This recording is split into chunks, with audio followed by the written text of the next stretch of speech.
저는 제 강의를 재개발을 통해서라도 좀 더 저렴하게 좋은 집을 사고자 하는 무주택자들이 더 많이 보셨으면 좋겠고요. 아무것도 모르는 분이 재개발 재건축에 대해서 웬만한 건 다 안다라는 소리가 나올 수 있을 정도로 학습할 수 있는 방법을 알려드리겠습니다. 안녕하십니까. 저는 KD공인중개사 이용곤 대표고요. 광화문에서 한 8, 9년째 재개발 관련 일을 맡아서 보고 있습니다. 청약보다 재개발이 더 좋은 점은 뭔가요? 그리고 사람들은 왜 재개발에 열광하나요? 최근 재개발에 대한 문의가 하도 많아서 제가 재개발에 대해서 일반적인 걸 좀 설명드리고 그다음에 요즘 가장 인기가 많은 재개발 지역에 대해서 좀 말씀드리겠습니다. 제가 나이가 이제 50대 중반인데요. 제 친구 중에 서울에 집을 안 갖고 있는 친구 많습니다. 서울뿐만 아니라 전국 어디에도 집 한 채 가지고 있지 않은 50대 중반이 저는 아직 많다고 생각합니다. 그 50대 중반 정도 되는 나이에 재개발을 바라보고 투자를 하면 20년 뒤에 집을 갖게 된다고 봤을 때 70대가 돼서야 자기 집을 처음 갖게 되는, 어떻게 보면 이제 일본의 모습과 비슷해지기도 하는데요. 제 친구 중에 제가 이 말을 듣고 굉장히 충격을 받았습니다. 자기는 재개발이나 재건축으로 집을 사지 않겠다. 그러니까 투기꾼 같은 세력으로 보고 나라를 좀먹는 세력으로 간주하는 겁니다. 아주 좋은 친구인데요. 건전한 마인드인데요. 이렇게 저는 말씀드리고 싶습니다. 여러분이 대학을 가는 방법이 있는데 수시로도 대학을 갈 수 있고 정시로도 대학을 갈 수 있는데 나는 오로지 열심히 수능을 봐서 정시로만 대학을 가겠다. 그러니까 나는 청약으로만 집을 사겠다. 새 집을 살 수 있는 방법은 청약밖에 없죠. 지금 4인 가구 기준으로 서울에서 청약 당첨이 되려면 최소 70점대가 나와야 됩니다. 그런데 4인 가족 기준으로 만점이 69점밖에 나올 수가 없습니다. 70점대가 나오려면 외국인이랑 결혼을 해서 다문화 가정을 이루던가 자식을 셋 이상 낳아서 다자녀 가정을 이루든가 65세 이상 부모를 공양하든가 추가 점수를 받지 않는 이상은 70점이 나올 수 있는 방법이 없습니다. 그러니까 청약에 당첨된다는 건 로또 맞는 것보다 더 어려운, 그 사정을 뻔히 아는 제가 보기에는 이 친구는 재개발 재건축을 모르겠다라는 얘기는 집을 안 사겠다. 난 그냥 이렇게 살 거야. 난 투기꾼들이 아니야. 이렇게 생각하는 것과 마찬가지인데 사실 굉장히 잘못된 생각이고요. 정시 준비는 해야 되겠지만 수시로 대학 갈 수 있으면 수시로 대학 가는 게 범죄도 아니고 나쁜 일도 아닙니다. 재개발 재건축으로 집을 사라고 그렇게 만들어 놓은 제도고요. 제가 이제 뒤에 가다 보면 얘기가 나오겠지만 누군가가 재개발 재건축으로 집을 사줘야 원주민, 원조합원이라고 하는 사람들도 죽기 전에 이익 실현을 해서 돈을 받아서 나가시고, 그게 그렇게 좋은 일의 선순환 구조이기 때문에 전혀 투기 세력이라고 보시는 건 잘못된 생각이시고요. 재개발의 열광, 제가 이 부분에 대해서 열광이라는 부분이 마음에 좀 걸리는데요. 저는 제 강의를 재개발을 통해서라도 좀 더 저렴하게 좋은 집을 사고자 하는 무주택자들이 더 많이 보셨으면 좋겠고요. 제가 아무리 이렇게 토를 달아서 강의를 해도 열광하는 층이 있습니다. 돈이 좀 있는 신혼부부들, 강남의 부모님이 좋은 집에 살고 계시고 정보가 많습니다.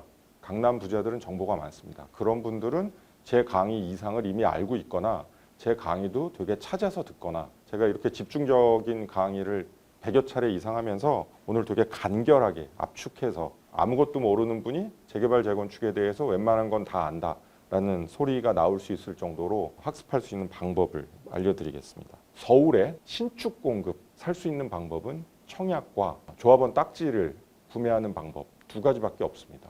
근데 조합원 딱지는 조합원 할인 분양이라는 게 있으니까 조합원 할인가가 통상 20% 정도 싸거든요. 10억짜리 집을 8억에 사는 것이고, 그리고 이제 나중에 추첨 같은 걸 할 때 보면 조합원끼리 1차, 2차, 3차까지 동호수 추첨을 하고 1차 추첨을 했는데 자기가 저층이거나 향이 북향이라 마음에 안 들어요.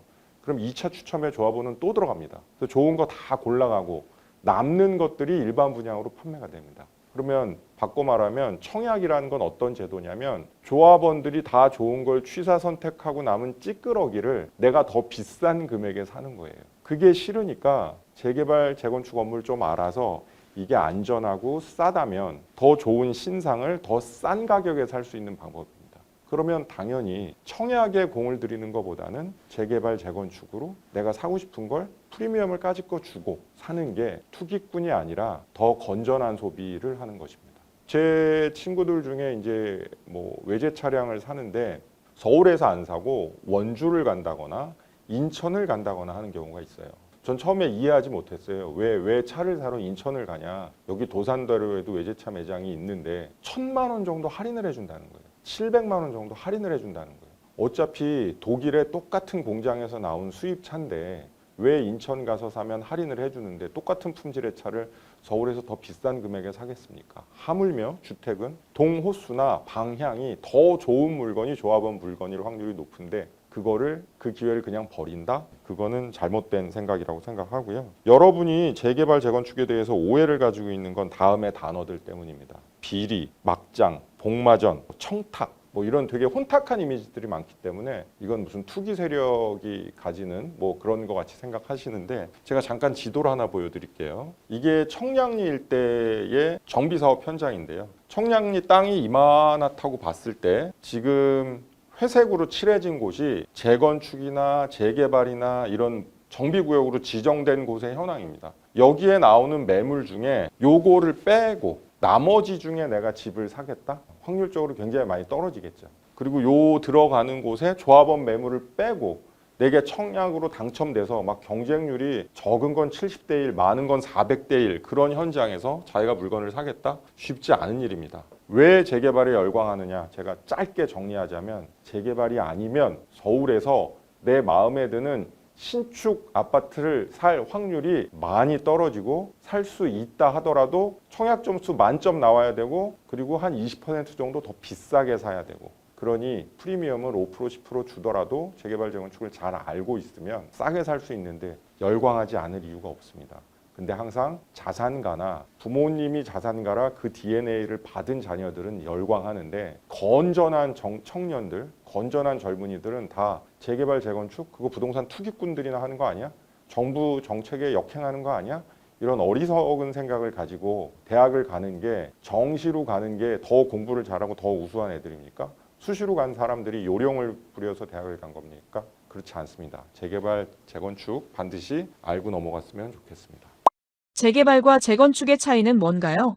또 재개발과 재건축에서 중요한 포인트는 어떤 건가요? 자, 두 번째, 재개발과 재건축을 바라보는 공공기관의 시각입니다. 되게 오래된 시각인데 이 시각을 알고 있는 게 정말 이해하기에 좋기 때문에 제가 짧게 말씀을 드리겠습니다. 재개발, 낙후된 지역에서 하는 거고요.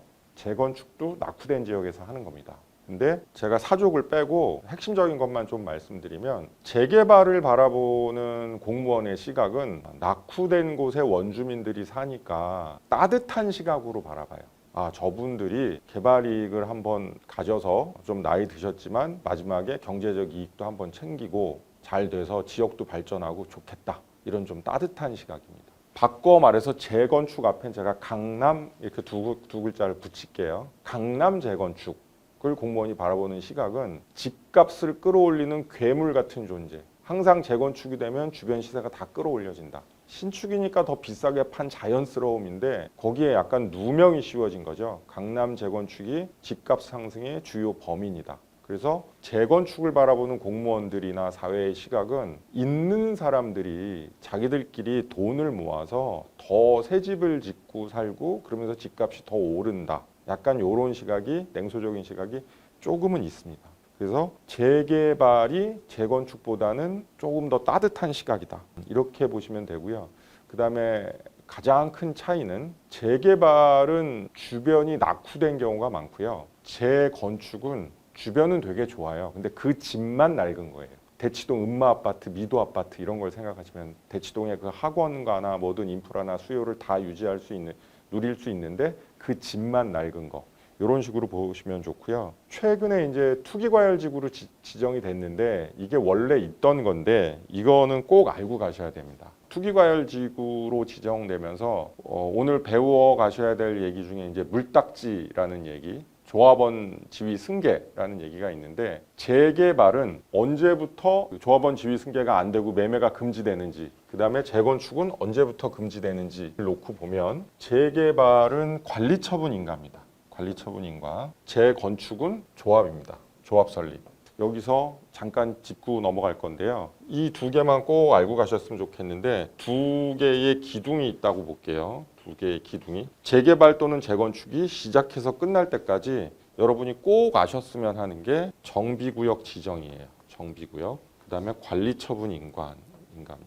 관리처분 인가라는 거는 말이 어렵죠. 그냥 분양 계획이다라고 받아들이시면 됩니다. 관리처분 인가를 들는 순간 그냥 분양 계획이다. 어떻게 분양할 건지에 대한 계획을 구청이나 공공기관에서 인가해주는 과정이다. 그러니까 그냥 분양 계획이다 라고 말을 바꿔서 기억하시면 훨씬 이해도가 높습니다.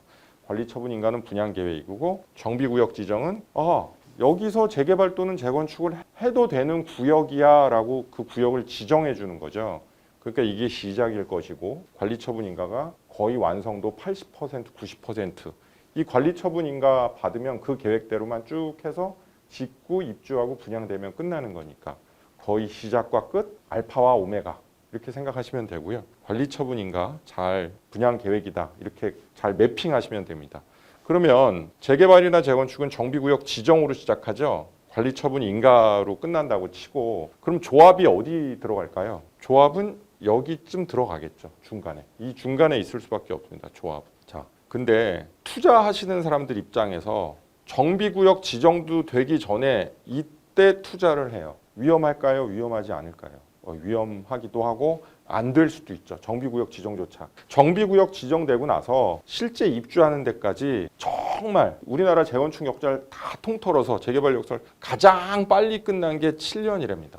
그리고 20년 걸린 것도 있습니다. 그럼 내가 50대 중반에 정비구역 지정이 딱 되자마자 뭘 샀는데 내가 55세에 샀는데 내가 75세에 입주하는 거예요. 너무 텀이 길죠. 근데 신혼부부가 사면 괜찮을 수도 있어요. 애가 태어나기도 전에 또는 임신을 해서 뭐 결혼을 했다고 쳐서 신혼부부가 딱 샀는데 이 애가 대학 갈 때 그때 새 집에 입주하는 거예요. 그건 좀 그림이 괜찮죠. 그래서 이게 단계를 가름하는데 굉장히 중요한 분기점이고 관리처분 인가가 나면 이 뒤부터는 빠르면 5년, 늦어도 7년. 굉장히 괜찮죠. 근데 재건축은요. 조합 설립 인가가 나면 인가 난 그 날부터 거래가 안 됩니다. 조합원 지위 승계가 안 됩니다. 그리고 재개발은 좀 더 뒤인 관리처분 인가가 나면 그 날부터 거래가 안 됩니다.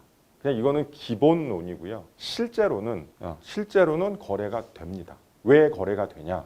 그 말씀을 제가 사례를 좀 예를 들어서 말씀을 드리겠습니다. 사실 이게 재개발, 재건축의 가장 핵심이고요.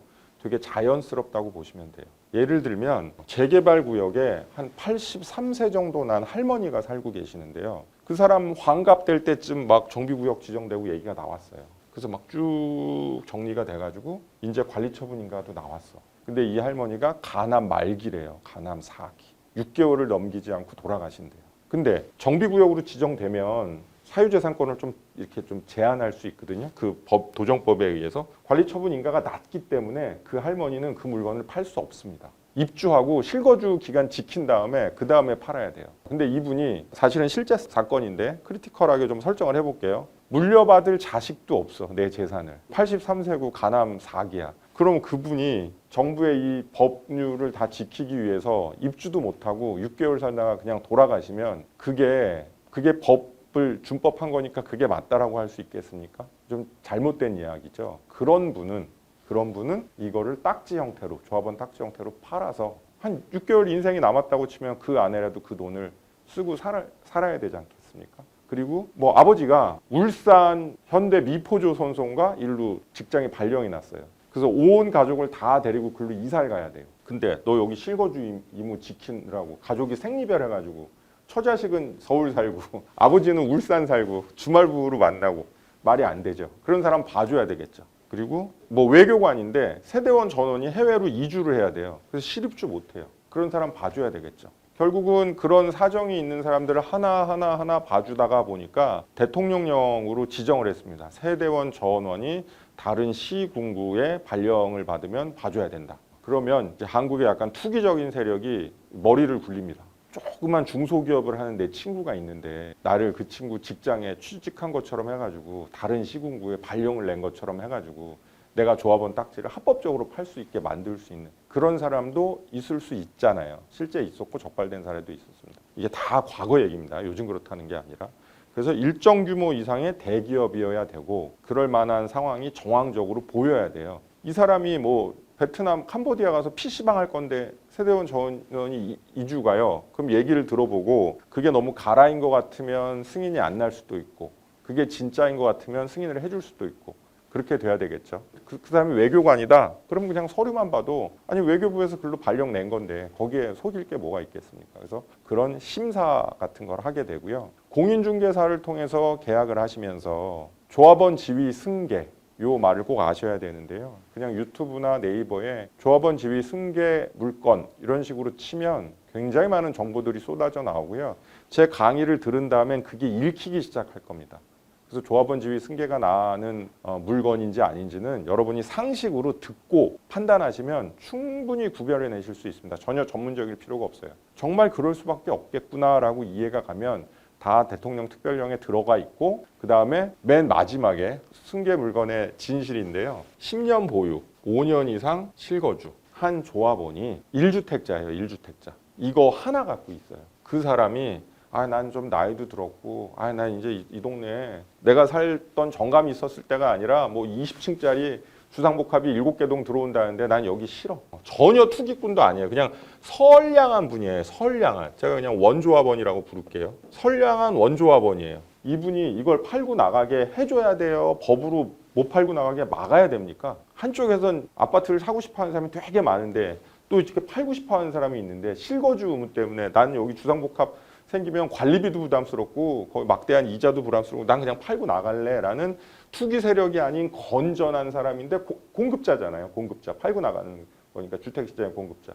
이 사람을 막을 필요가 하나도 없죠. 그래서 이 사람 걸 사면 조합원 승계가 지위 승계가 가능합니다. 그러면 이런 지위 승계 물건을 누가 제일 많이 알까요? 뭐 제가 전문가라고 치고 전문가인 제가 많이 알겠습니까? 로컬리티가 강한 그 지역의 부동산이 많이 알겠습니까? 그 지역에 부동산이 많이 합니다. 조합 일을 하고 있다든가 그렇지 않아도 그냥 그 지역 상황에 밝은 거야. 저 어느 할머니가 90세인데 이거 딱지를 받았는데 그분 10년 이상 거주했고 5년 이상 실거주했어. 아는 정도가 아니라 그냥 느껴지는 거죠. 그 동네에서 오래 부동산 한 사람이. 그리고 그 사람이 공인중개사라면 계약서에 그냥 그렇게 넣어달라고 하세요. 특이하게. 만약에 조합원 지위 승계가 되지 않으면 내가 투자한 돈 전체와 5%의 연 5%의 이자를 다시 돌려주는 조건으로 아예 그렇게 계약을 쓰시면 됩니다. 실제 2018년 양천구에서 있었던 판례고요. 공교롭게 물딱지가 돼서 법원에 소송을 제기했는데 돈 다 돌려받았습니다. 그런 사례가 있었고 공인중개사도 책임져야 되고 돈 받아가는 사람도 책임져야 됩니다. 원주민조합원의 1주택 요건을 굉장히 까다롭게 봅니다. 그 양천구 그 실제 사례에서 있었던 건데 저 원조합원이 공교롭게 지방에 농가주택 같은 걸 하나를 상속을 받게 된 거예요. 그러면 사실 양도소득세나 이런 거 할 때는 3억 원 이하 주택이나 지방에 있는 농가주택은 다 다주택에서 제외해 주거든요. 그건 양도세에 관한 법률에서 제외해 주는 것이고요. 이 도정법에서는 되게 엄하게 묻습니다. 그래서 이 원조합원이 뜻하지 않게 이분이 90이었는데 110세 되신 지방의 부모님이 돌아가면서 뜻하지 않게 집을 상속받았는데 그 상속해서 그 받은 시점이 이 사람한테 이걸 넘기기 전에 받아서 일시적으로 2주택자가 됐다. 그러면 물딱지가 됩니다. 승계가 안 될 수 있습니다. 도정법이 그렇게 엄하게 관리를 하기 때문에 그럼 자기가 받은 돈 다 돌려줘야죠. 이자 쳐서 되게 엄격하게 본다. 그리고 그 중개해 주신 공인중개사도 이런 세세한 내용까지는 알지 못하고 실수로 했을 수 있고요. 실수로 그렇게 됐으면 받은 돈 돌려주면 된다. 이렇게 생각해서 그걸 계약서에 넣어달라. 그러면 그 거래하시는 공인중개사가 굉장히 꼼꼼히 봐주실 수밖에 없습니다. 당연하겠죠.